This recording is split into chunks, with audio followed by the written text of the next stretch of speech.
ఎక్కడ దొరుకుద్ది అని అంటే ఆయనే యేసుక్రీస్తు ప్రభువు. ఆయన దగ్గరికి వెళితే మనకు సమాధానం దొరుకుద్ది. ఆయన దగ్గరికి వెళితే మనకు సంతోషం దొరుకుద్ది. ఎందుకు అంటే ఆయన సమాధానమునకు కర్తే అన్నాడు. లోకాసు వార్త 2వ అధ్యాయంలో మనం చదువుకుంటే సర్వోన్నతమైన స్థలములలో దేవునికి మహిమ, ఆయనకి ఇష్టమైన మనుషులకు భూమి మీద సమాధానం కలుగునుగా కానీ యావదూతలు ప్రయత్నించారు. 2వ అధ్యాయం 14వ వచనంలో ప్రియులను మనం ఆలోచించినప్పుడు సమాధానం యేసు ప్రభువులో ఉంది. ఎందుకు బాధపడుతున్నావు? ఎందుకు ఏడుస్తున్నావు? ఎందుకు దుఃఖిస్తున్నావు? ఎందుకు గోజాడుతున్నావు? ఎందుకో అంగలారుస్తున్నావు? అంగలార్పు దేవుని పాదాల దగ్గర, నీ ఏడుపు దేవుని పాదాల దగ్గర ఏడవ, నీ యొక్క దుఃఖాన్ని దేవుని పాదాల దగ్గర వెళ్ళవచ్చు. దేవుడు నీకు సమాధానాన్ని కలుగు చేస్తాడు. యోబు అనుభవించాడు కనుక ఆయన చెప్పగలుగుతున్నాడు. ఆయనతో సహవాసం చేస్తే నీకు సమాధానం. వారికి వెళితే హ్యాపీనెస్ వస్తుందా? వెళదామని అని తీసుకెళ్తున్నారు. బీచ్కి వెళితే హ్యాపీనెస్ వస్తుంది, రండ్రా వెళ్దామని తీసుకెళ్తున్నారు.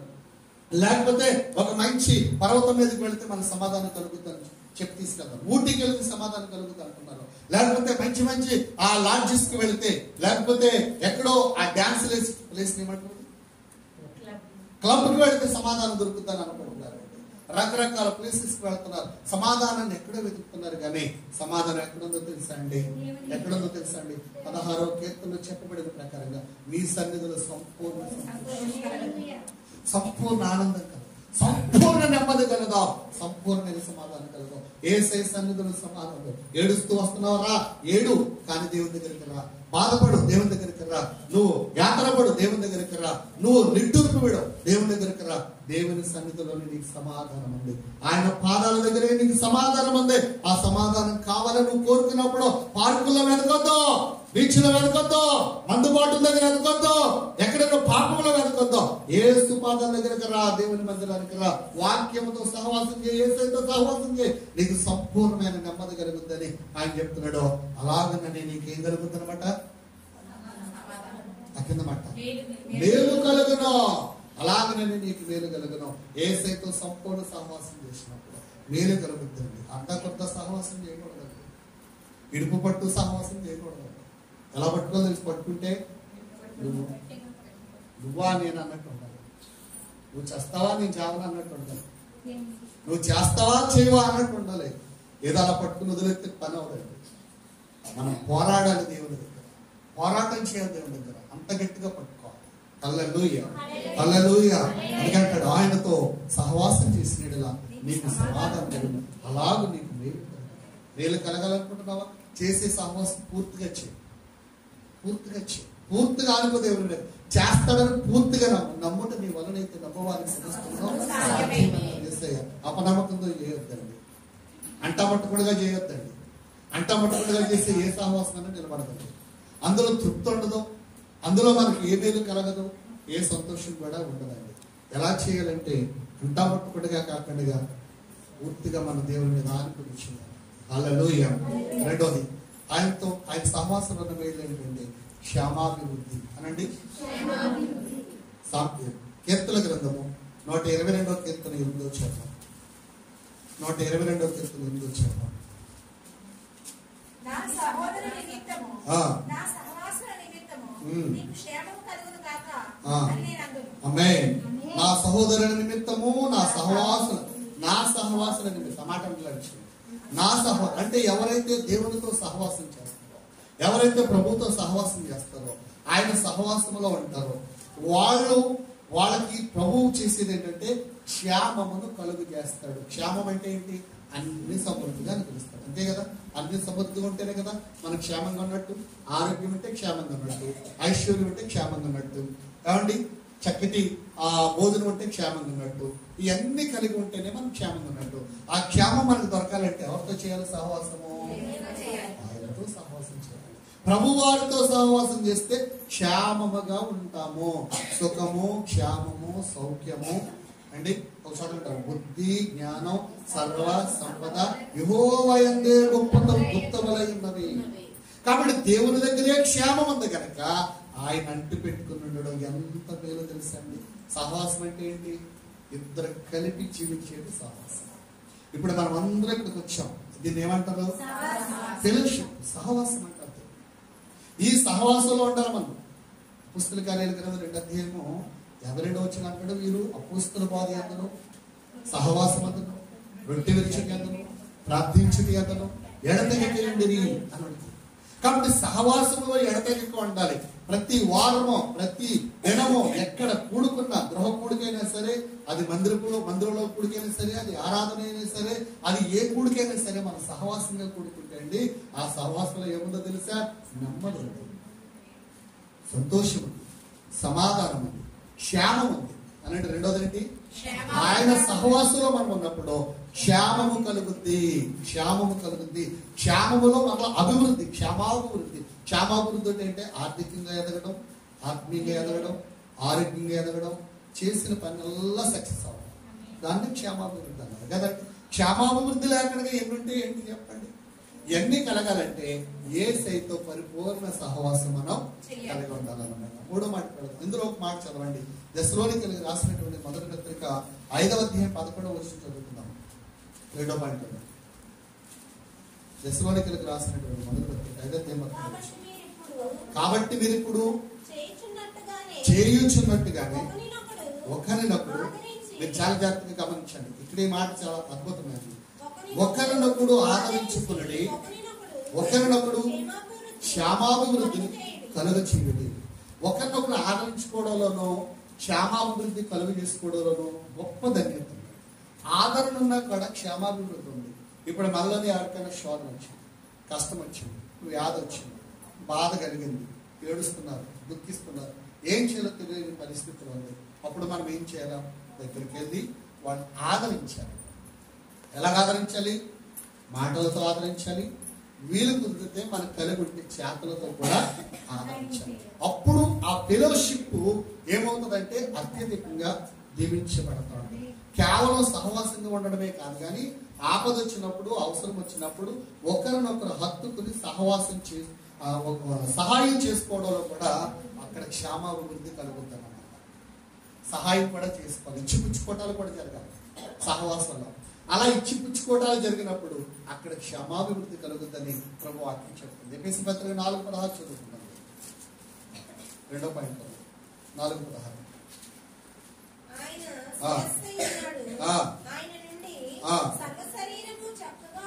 అమర్చబడి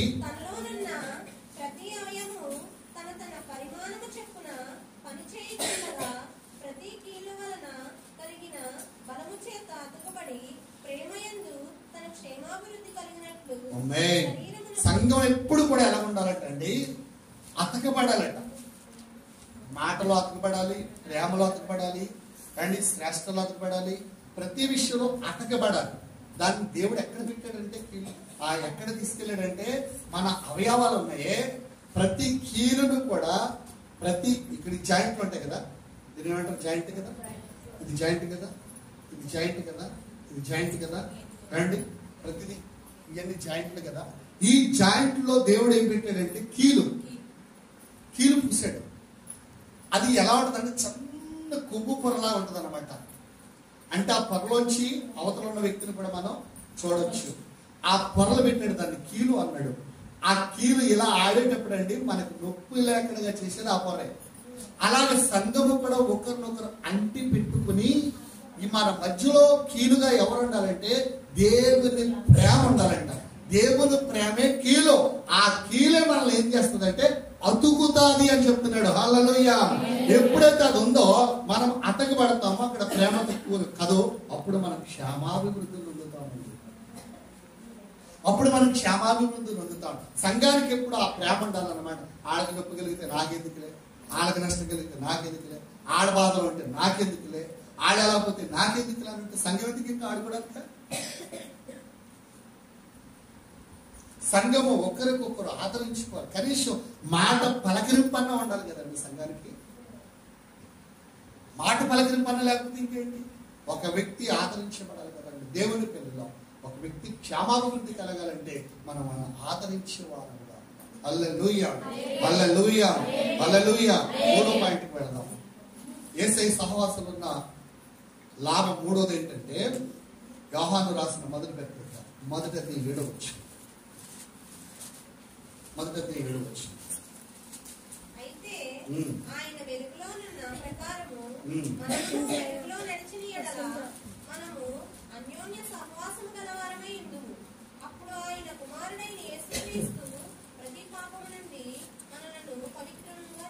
చాలు.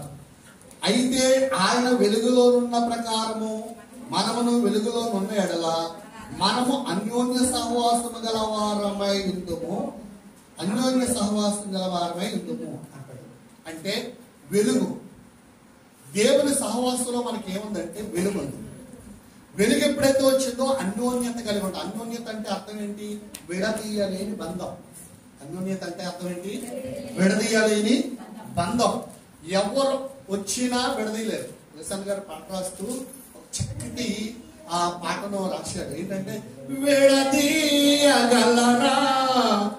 ఎవరైనానో మరి ఏదైనానో రాజా జగమిరిగిన యేసు రాజా రాజాలో అనురాగాలు కురిపించిన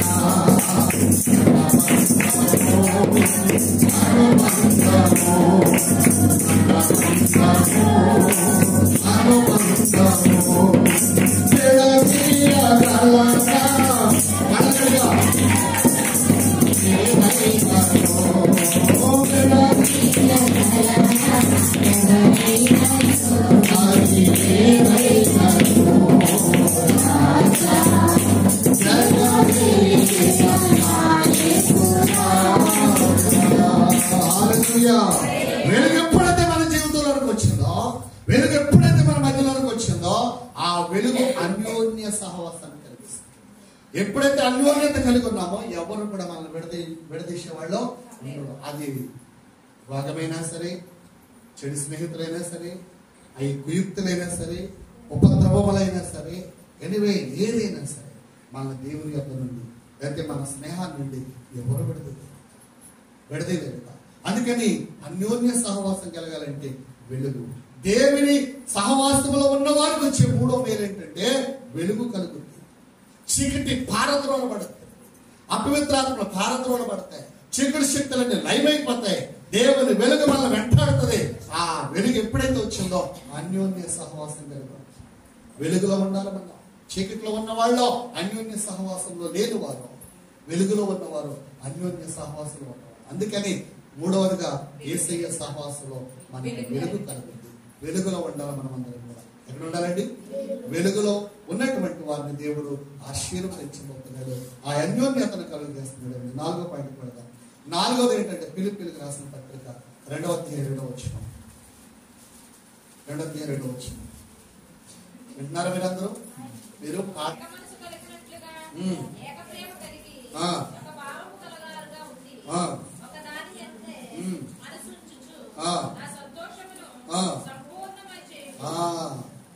నాలుగవదిగా యేసయ్య సహవాసంలో ఉన్నటువంటి గొప్పతనం ఏంటంటే సంతోషం. ఏంటండి? సంతోషం. ఎప్పుడు వస్తుందంటే ఆ సంతోషం అంటే మీరు ఏక మనస్సులగునట్లు, 2:2 కదా చెప్పాను. మీరు ఏక మనసులగునట్లుగా ఏక ప్రేమ కలిగి ఏకభావం గల వారిగా ఉండి ఒక్కదాని యందే మనసుంచుచు నా సంతోషమును పరిపూర్ణము చేయండి. ఏక మనసు ఉండాలి, ఏక ప్రేమ ఉండాలి, భావం కూడా ఒకటి ఉండాలి. దాని అందే మనసు పెట్టాలి. అప్పుడు సంతోషంగా ఉంటాం. అందరిలో ఏక మనసు గల వారిగా ఉండాలి. అంటే ఒకళ్ళు అటు ఇటు అన్నట్లుగా ఉండకూడదు. సంఘం ఎప్పుడు కూడా ఏక మనసు గల వారిగా ఉండాలి. మన అవయవాలన్నీ ఒకే శరీరంలో ఎలాగైతే ఉన్నాయో అతకబడి, అలాగే మనం కూడా క్రీస్తులో అతకబడి సంఘము ఒక్కటే, క్రీస్తు కూడా ఒక్కడే కదండి. సంఘం ఒకటే, క్రీస్తు కూడా ఒకటే, శరీరం కూడా ఒకటే. అందుకని మనం ఒక్కరిగా ఉండి క్రీస్తునందు అతకబడితే కనుక ఈ అతకబడినప్పుడు మన సంతోషం పరిపూర్ణం, సంతోషంగా ఉండగలుగుతాం. అందుకే ఏక ప్రేమ, ఏక మనసు, ఏక భావము, ఈ మూడు ఎప్పుడైతే మనలో ఉన్నాయో అప్పుడు మన సంతోషం పరిపూర్ణం ఉంటుంది. అర్ధాపర్ధ సంతోషం కాదు, అప్పుడు హ్యాపీనెస్ అనమాట. ఇంకా మన సంతోషానికి అవధులే లేవండి. ఇదే పిలుపు అంటాడు ఇక్కడ 4వ అధ్యాయం అనుకుంటాను, 4:4 ఎల్లప్పుడూ ప్రభువునందు ఆనందించుడి, మరణాచిములను ఆనందించుడి, మీ సహనము సకల మనుషులకు తెలియజేయుడి. మీరు ప్రభు సమీపముగా ఉన్నాడు. ప్రభు సమీపంగా మనకు దగ్గరగా ఉన్నాడు. ఎందుకంటే సహవాసంలో ఉన్నాం కనుక దేవుడి దగ్గరకు ఉన్నాడు. అప్పుడు మనకి ఏం కలుగుతుంది అనమాట? సంతోషం. అనండి, సంతోషం. చాలా మంది సంతోషం అనే పాట పాడతారు కానీ వాళ్ళ హృదయాల్లో ఏముండదో తెలుసా అండి?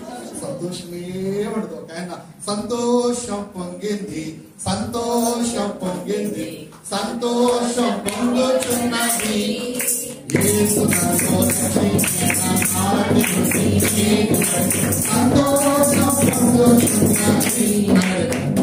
కానీ ఎప్పుడు ఎడుతారు?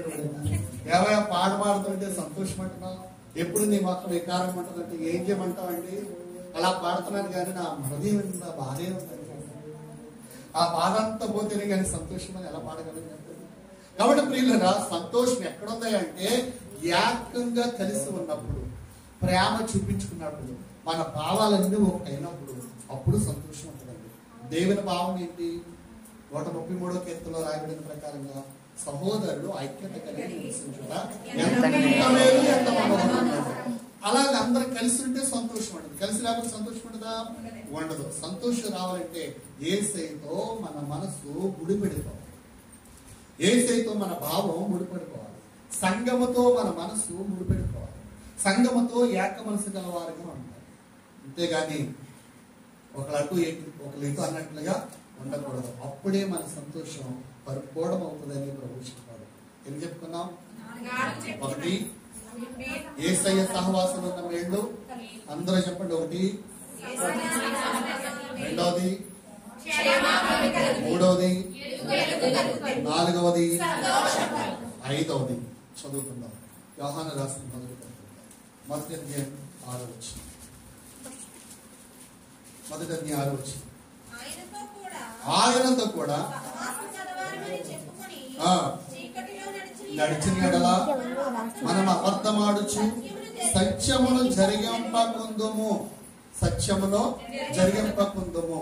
చాలా స్పష్టంగా యోహాను గారు సార్వత్రిక సంఘాలకు రాస్తూ ఆ మాట చెప్తున్నాడండి. ఏమని అంటున్నాడంటే, అయితే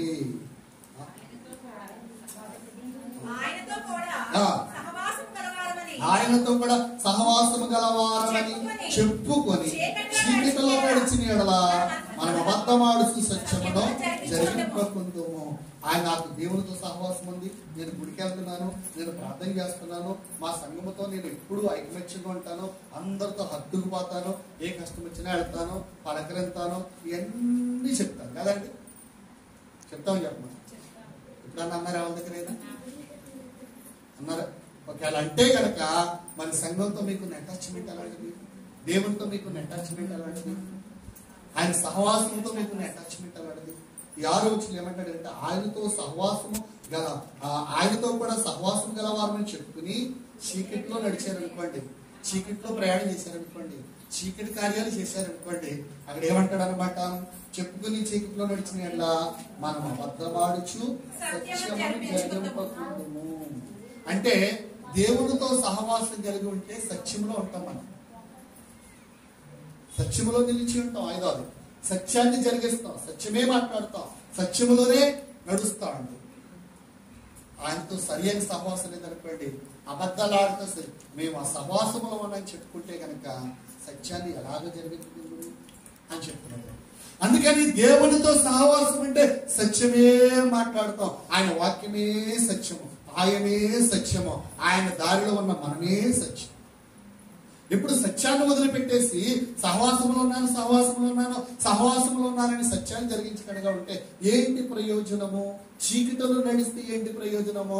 చీకటి కార్యాలు చేస్తే ఏంటి ప్రయోజనము? అబద్ధాలు ఆడుతూ తిరుగుతూ, నాలుగు భుజాలు వేసుకుంటూ తిరుగుతూ, జగడాలు ఆడుకుంటూ తిరుగుతూ, అందరినీ శపించుకుంటూ తిరుగుతూ, దేవునికి విరుద్ధమైన పనులు చేసుకుంటూ తిరుగుతూ, సినిమాలు చూస్తూ, చిత్రాలు చూస్తూ, చేయకుండా చేస్తూ, తినకుండా తింటూ, వెళ్ళకూడని ప్రదేశాలకు వెళుతూ, ఇవన్నీ చేస్తే సత్యంలో ఉన్నారా?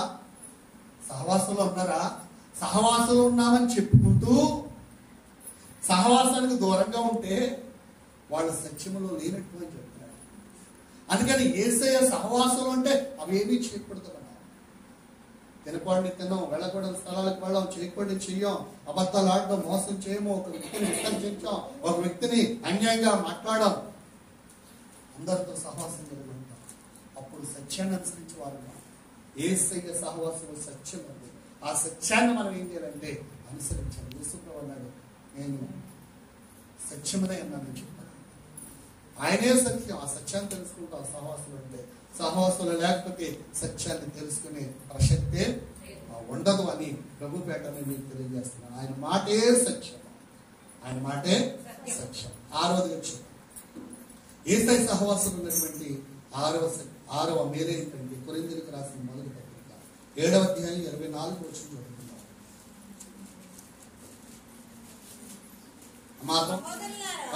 ప్రతి మనుషుడును ఏ స్థితిలో పిలువబడునో ఆ స్థితిలోనే దేవునితో సహవాసం కలిగి ఉండవలెను. చాలు. సహోదరులారా, ప్రతి మనుషుడు ఏ స్థితిలో పిలువబడినో ఆ స్థితిలోనే దేవునితో సహవాసము కలిగి ఉండవలెను. మన స్థితిని దేవుడు మనకు తెలియజేస్తున్నాడు.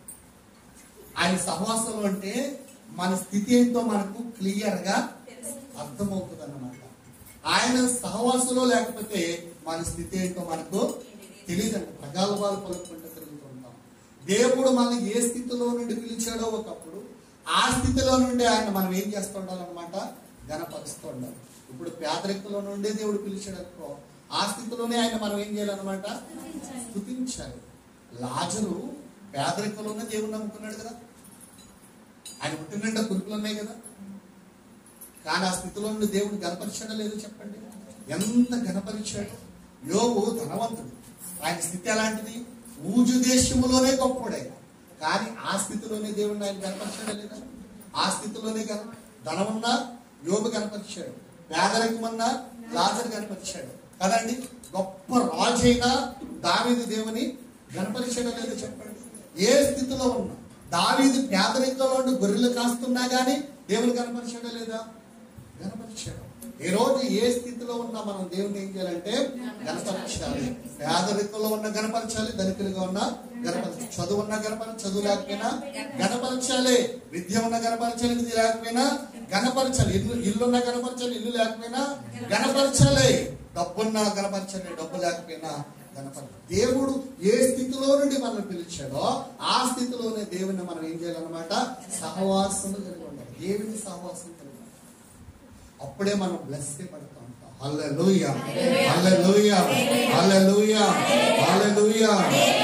ఒకసారి ఒక ఆవిడ ఇలా చెప్పింది, ఏమనంటే, మన పరిచర్య విస్తరింపబడాలంటే, మన పరిచర్య అభివృద్ధి చెందాలంటే, మన స్థితి పెరగాలి అంటే ఇచ్చేకాడ కూడా నమ్మకం ఉండాలంట. ఎంత నమ్మకంగా ఉంటే కానీ మన స్థితి ఎదుగుద్ది చెప్పండి. ఇప్పుడు మనం ఎక్కడ ఇవ్వాలి? మన ఆత్మీయ తండ్రి ఎవరో, మనల్ని బలపరిచింది ఎవరో, మనకు వాక్యం బోధిస్తున్నది ఎవరో, మన కొరకు ఏడ్చి కన్నీరు గార్చి ప్రార్థన చేస్తున్నది ఎవరో, మన స్థితి పెరగాలి అని అంటే ఏం చేయాలి? చాలా పెద్దోడండి బాబు, 500 ఇవ్వటం ఆయనకి, ఈయన 500 ఇచ్చిన సరిపెట్టేసుకుంటాడండి అంటే మనిషిని చూసేస్తున్నావా, దేవుని చూసేస్తున్నావా? మన పరిచర్యలు విస్తరించబడాలి అంటే ఏం చేయాలన్నమాట, మన స్థితిని బట్టి మనం ఎక్కడ పెరుగుతున్నామో అక్కడ మనం ఖచ్చితంగా దేవుని పోవాలి. మన స్థితిని బట్టి ఇప్పుడు మన తండ్రి పేదరికంలో కని మనల్ని పెంచి ఉన్న దాంట్లో చదివించాడు. ఈ రోజు ఉద్యోగం వచ్చిందని చెప్పి ఏం చేస్తావు? రిచ్గా ఉన్నవాడికి ఎత్తాబట్టి నువ్వు అప్పుడు స్థితిని చూస్తావా? ఆ పేదరిక స్థితిని చూడవా? ఇప్పుడు నువ్వు రిచ్ అయ్యావని, ఉద్యోగం వచ్చిందని, డబ్బు వస్తుందని, లక్షలు వస్తున్నాయని ఇప్పుడు నీ తండ్రి నీకు చులకనగా కనపడ్డా? ఆ రోజు రూపాయి ఖర్చు పెట్టిన తండ్రి గొప్పగా కనపడ్డాడు. ఈరోజు నీకు లక్షలు వస్తున్నాయని ఎలా కనపడుతుంది? నీకు చులకనగా కనపడ్డా? ఆ రోజు మాస్క్ మీద పంచి కట్టుకుని నేను చదివించాడు. ఈ రోజు నువ్వు ఉదారంగా వస్త్రాలు వేస్తున్నావు, ఖరీదైన వస్త్రాలు వేస్తున్నావు. నీ తండ్రి నీకు నీచకంగా కనపడ్డా? నీ స్థితి ఏంటి? ఒకప్పుడు నీ స్థితి ఏంటి, ఇప్పుడు నీకున్న స్థితి ఏంటి? ఎలా కనపడుతున్నావు? ఆలోచించు ఒకసారి. మన స్థితి ఏంటో మనం తెలుసుకోవాలి. ఏ స్థితిలో నుండి దేవుని స్తుతిస్తున్నామో ఆ స్థితిలోనే మనం కూడా ఎదగలగాలి. హల్లెలూయా, హల్లెలూయా, హల్లెలూయా. నీ స్థితిని దేవుడు తెలుసుకుంటాడండి. అందుకే అక్కడ ఏమంటున్నాడంటే, ఇక సహోదరులారా, ప్రతి మనుషుడు ఏ స్థితిలో పిలువబడ్డాడో ఆ స్థితిలోనే దేవునితో సహవాసము కలిగి ఉంటాడు. మనం ఏ స్థితిలో, దేవుడు ఉన్నవాళ్ళని, పేదవాళ్ళని, ధనికులని, దరిద్రులని భేదాభిప్రాయం చూపించడం లేదైనా. అందరినీ ఒకేలా పిలుస్తున్నాడు. ఆయన పిలుపులో తేడా లేదు. కానీ మనం చూచే విధానంలోనే తేడా కనబడుతుంది. మనం చేసే విధానంలోనే తేడా కనబడుతుంది. స్థితిని బట్టి, వాదాన్ని బట్టి చేస్తున్నాము. అది మనుష్యుడు చేస్తున్న పని. కానీ దేవుడు అలా చేయడం, అందరినీ ఒకే ప్రేమతో ప్రేమిస్తున్నాడు ఆయన. హల్లెలూయా, హల్లెలూయా, హల్లెలూయా, హల్లెలూయా. నేను మా పిల్లలతో ఏం చెప్తానో తెలుసా? ఒకటి చెప్తాను, ఏదైనా సరే మీకు నచ్చింది కొనుక్కోండి, నేను డబ్బులు ఇస్తాను అంతవరకు. నేను కొన్నాను అనుకో, ఒకరు ఒకలాగా చూసేమంటారు వాళ్ళు. అగో నువ్వు అక్కకి నచ్చింది కాబట్టి అక్కకి మంచిది కొన్నావు అంటారు. నీకు చెల్లికి నచ్చింది కాబట్టి చెల్లికి మంచిది కొన్నావు అంటారు. నాకు ఆ మాట నేను పడేసుకోలేదు నా మీద. మీరు కొనుక్కుని డాడీ ఎంత అయిందని చెప్పండి, నేను అంతా ఇస్తాను. తర్వాత మళ్ళా అది అక్కడ బాగుంది, అది బాగోలేదు అని అనుకోవద్దు. చాయిస్ మీకు ఇస్తున్నాను కాబట్టి మీరు డిసైడ్ చేసుకుని చెప్తాను. మీ అమ్మని తీసుకుని పోయి కొనుక్కుని అంటాను. నేను ఎలా షాప్. ఎందుకని? అందరినీ ఒకే మనసుతో చూడాలి. నాకు తండ్రి మనసు కాబట్టి చాయిస్ వాళ్ళకి ఇస్తాను. వాళ్ళు ఏం చేయాలి? వాళ్ళకి నచ్చింది తీసుకోవాలి. చాయిస్ నేను ఇచ్చాను కదా. వీళ్ళ ఎందుకు చెప్తానంటే, వర్షాటం లేకుండా చూడాలి మన బిడ్డలను. ఎవరు వాళ్ళు ఆయన ఒకలా చూశారు, నన్ను ఒకలా చూశారు అని అనుకోకూడదు. అందుకని ఆ మాట మన మీద రాకుండా ఉండాలి. చాయిస్ వాళ్ళకే ఇచ్చాడు అన్నమాట. దేవుడు అలాగే మనకి ఛాన్స్ ఇచ్చేసాడు. ఛాన్స్ ఇచ్చాడు కాబట్టి దాన్ని ఎలా ఉపయోగించుకోవాలో మన ఇష్టం. మనం ఉపయోగించుకుంటే, మనం ఉపయోగించుకున్న దాన్ని బట్టి దేవుడు కూడా మనం ఏం చేస్తాడో ఇస్తాడు. ఆయనకు వర్షాటం ఏమీ లేదు పాపం. ఆయన అందరినీ సమానంగా పుట్టించాడు, అందరినీ సమానంగా చూస్తున్నాడు. ఈ స్థాయిలని మనం ఎంచుకున్నాం. అందుకని ఏ స్థాయిలో ఉన్నా మనం ఒదిగి ఉండాల్సిన వారిని కానీ హెచ్చించుకోవాల్సిన మనసు ఆయన మనకు ఇవ్వలేదు. హెచ్చించుకునే మనసు సాతాను మనసు. అందుకే వాడు ఎక్కడికి త్రోసివేయబడ్డాడంటే పాతాళంలో ఒక మూలకు త్రోసివేయబడ్డాడని బైబిల్లో స్పష్టంగా. అవును కదా? మరి మీరైతే ఏం చేస్తున్నారో అది తెలియదు. కానీ తండ్రి మనసు ఏంటంటే అందరినీ సమానముగా చూడాలన్నమాట. ఒక్కొక్క చోట నేను ఒక మాట వింటుంటాను, స్థితి అనండి. స్థితి, ఏ స్థితిలో ఉన్న అందరినీ సమానంగా ప్రేమించాడు నా దేవుడు, మన దేవుడు. ఈరోజు మనం కూడా అందరినీ సమానంగా ప్రేమించే స్థాయిని కలిగి ఉండాలి. ఫైనల్ గా 7వ పాయింట్, యేసయ్య సహవాసంలో ఉన్నటువంటి మేలేంటంటే రోమాపత్రిక 15:24. ఈ ప్రదేశములలో నేనిక సంచరించవలసిన భాగము లేదు గనుక అనేక సంవత్సరముల నుండి మీ యొద్దకు రావాలని మిక్కిలి అపేక్ష కలిగి నేను స్పెయిను దేశంలో మార్గంలో మిమ్మల్ని చూచి మొదట మీ సహవాసము వలన కొంత మట్టుకు సంతృప్తి పొంది మీ చేత అక్కడికి సాగనంపబడుదునని నిరీక్షించుచున్నాను. మీ సహవాసము వలన నాకు కొంత ఏం కలిగింది? సంతృప్తి. అందరని మాట, మీ సహవాసము వలన నాకు సంతృప్తి కలిగింది. అంటే సహవాసములోనికి వచ్చేవాడికి ఏముండాలన్నమాట? కొద్దో గొప్ప తృప్తికరమైన జీవితం కలగాలి. ఎవరైనా కొత్తోడు మన సంఘానికి వచ్చారనుకోండి, వాడు ఏమని చెప్పాలో తెలుసా? అమ్మో, ఆ హోలీ చర్చికి వెళ్ళాం మేము రాజుపూడిలో. అక్కడ పిల్లలందరూ ఎంత బాగా పలకరించారో, మా యోగక్షేమాలు తెలుసుకున్నారు, మా కష్టాలు తెలుసుకున్నారు, మా కొరకు ప్రార్థన చేశారు. నిజంగా ఆ సంఘ బిడ్డలు ఎంత ప్రేమ చూపించారో మా మీద చెప్పుకోవాలి. అంటే వాళ్ళకి ఏం కలగాలన్నమాట? తృప్తి కలగాలి. ఆ సహవాసానికి వెళ్ళాం మేము, తృప్తి కలిగిందని చెప్పుకోవాలి. అంతేగాని ఇంకా అక్కడికి వెళ్ళే కానీ ఒక మాట, ఒక ఊస, ఒక పొలుక, ఒక ఆదరణ ఎవరైనా పలకరించేనా?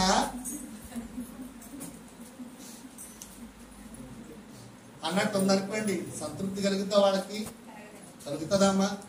ఎప్పుడు వదిలేస్తాడా గారు, ఎప్పుడు బారిపోదామని ఇంటికి అన్నట్టే చూస్తారు తప్ప కొత్తోడు ఎవరైనా పలకరించి అమ్మా రండి, ఏంటి మీ సమస్య, మేము ప్రార్థన చేస్తామని అంటున్నారా అనాలి. వాళ్ళకి తృప్తి కలగాలి. పౌలు అంటాడండి, ఆయన సేవా జీవితంలో ఫిలిప్పి సంఘం, రోమాలో ఉన్నటువంటి సంఘాన్ని గురించి మాట్లాడుతూ అక్కడ ఒక సంఘం అంటది. ఏ సంఘం అది? ఎన్నో వచ్చిన చెప్పాను నేను, 24వ వచనంలో మళ్ళా చదవండి. స్పెయిన్ దేశానికి వెళ్ళాడట. ఆ స్పెయిన్ దేశంలో వెళ్ళినప్పుడు మార్గంలో మిమ్మల్ని చూచి మొదట మీ సహవాసం వల్ల కొంత మట్టుకు తృప్తి పొందాను. అంటే రోమాలో ఉన్నటువంటి సంఘ బిడ్డలకు రాస్తాంటాడు. స్పెయిన్ వెళ్ళేటప్పుడు ఆయన ఎదురయ్యారట రోమాలో సంఘం. మీ సంఘం బట్టి నేను కొంత తృప్తి చెందాను అంటాడు. అంటే పూర్తిగా కాదు, కొంత మట్టుకు నాకు తృప్తి అని అనిపించింది.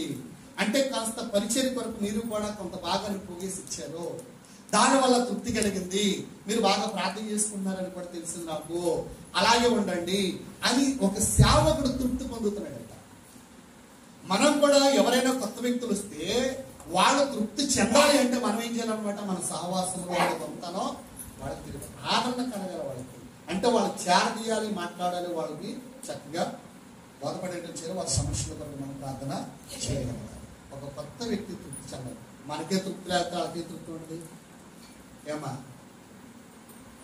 ఒకళ్ళు అంటారు అంటే ఒక అన్యులు మన దగ్గరికి ప్రార్థనకు వస్తున్నారంటే, మన సహవాసంలోకి వస్తున్నారంటే వాళ్ళకు ఓరట కలగాలి. వాళ్ళ బాధ పోయేటట్లుగా మనము వాళ్ళకి ఏమివ్వాలి, మనకు కాస్త భరోసా ఇవ్వాలి. దేని బట్టి భరోసా ఇవ్వాలి? దేవుని వాక్యాన్ని బట్టి భరోసా ఇవ్వాలి.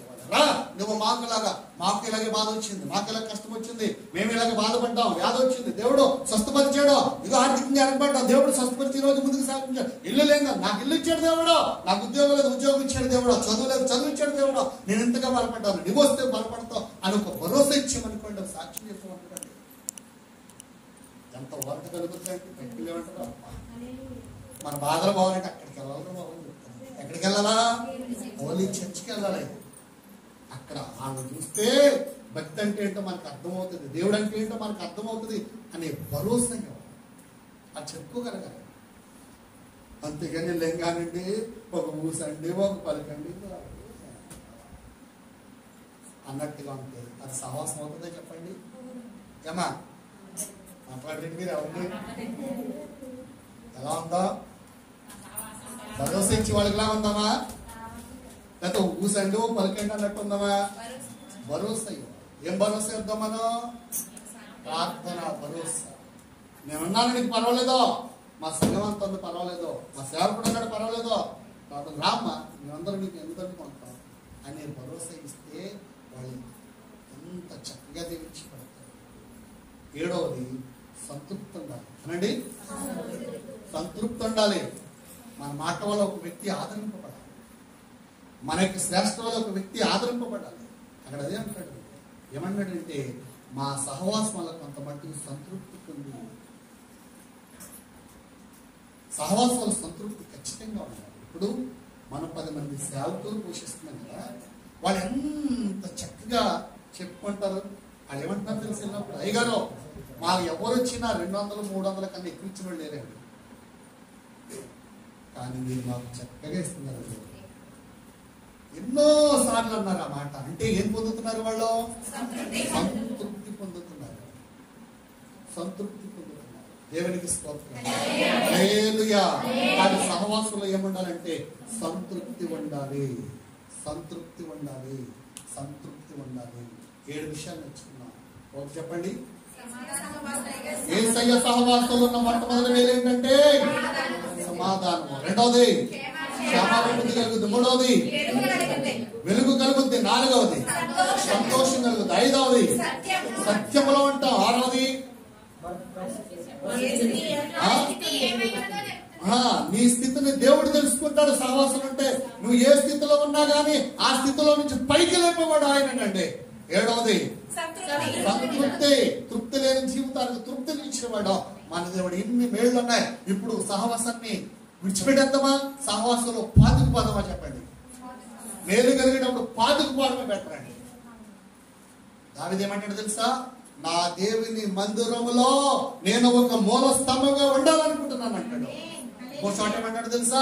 నా దేవుని మందిరములో నేను ఒలివ మొక్క వలె పెరుగుదును అంటాడండి. హల్లెలూయా, హల్లెలూయా. అంటే ఒలివ మొక్క వేళ్ళు తన్ని పాతుకుపోయినట్లుగా ఓల చర్చలో నువ్వే పాతుకుపోవాలి.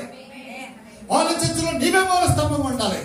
ఒక ఇచ్చుటలో కానివ్వండి, ప్రార్థించడంలో కానివ్వండి, వరాలు పంచడంలో కానివ్వండి, ప్రేమను పంచడంలో కానివ్వండి, సహవాసంలో ఉండడంలో కానివ్వండి, 4 పోగేయడంలో కానివ్వండి, 4 ఆత్మలు రక్షించడంలో కానివ్వండి, మూల స్తంభాలుగా ఒలివ మొక్కలా ఉంటే దేవుడు అనేక రీతిగా బ్లెస్ చేస్తాడు. 7 విషయాలలోనూ కూడా దేవుడు మనల్ని హెచ్చించి ఆశీర్వదించును గాక. ఆమె ప్రార్థన చేసుకుని అందరూ